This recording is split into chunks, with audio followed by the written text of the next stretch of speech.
జగన్ గారికి తండ్రి పోలికలు ఉన్నాయనుకోవచ్చా సార్? ఎందుకంటే వైఎస్ రాజశేఖర రెడ్డి అనే వ్యక్తి ఇప్పటికీ ఒక బ్రాండ్ ఆంధ్రప్రదేశ్ రాజకీయాల్లో కావచ్చు, దేశ రాజకీయాల్లో కూడా. అలాంటి సంచలనం జగన్మోహన్ రెడ్డి గారు సృష్టిస్తారని చెప్పేసి మీరు అనుకుంటున్నారా? ఆయన చేసిన దానికంటే కూడా ఎక్కువ సంక్షేమ పథకాలు చేయడం, ప్రజలను ఇబ్బంది పడకుండా చూడడం, సో వాళ్ళ గుండెల్లో ఉండాలనే ఉద్దేశంతో జగన్మోహన్ రెడ్డి గారు రాజశేఖర రెడ్డి గారి కంటే కూడా ఎక్కువగా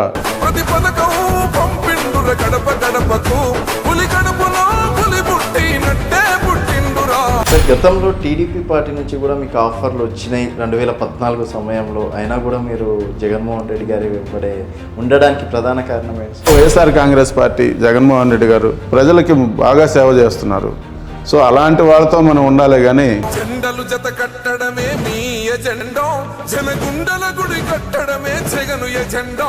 దువ్వూరు బ్రదర్స్ పొలిటికల్ ఎంట్రీ అంటే ప్రత్యక్ష ఎంట్రీ ఎప్పుడు ఉండబోతుంది సార్? ఈసారి అంటే నెక్స్ట్ టైం అన్న అవకాశం ఇస్తారనుకోవచ్చు. వైఎస్ఆర్ కాంగ్రెస్ పార్టీకి సపోర్ట్గా ఉండడం తప్పితే మనం ఆ పార్టీలో సంపాదించుకోవాలి, దాంట్లో ఏదో లబ్ధి పొందాలనే ఉద్దేశం ఏ రోజు లేదు. నాన్నగారి ఆశయాలను నెరవేర్తామని చెప్పేసి రాజకీయాల్లోకి వచ్చారనుకోవచ్చు. మా ఫాదరు అప్పట్లో ఆయన ఫ్రీడమ్ ఫైటర్గా జనాలకు చేసిన సర్వీసు ఇవన్నీ ఆ జీన్స్లో ఉంటాయి కాబట్టి ఆటోమేటిక్గా మాకు కూడా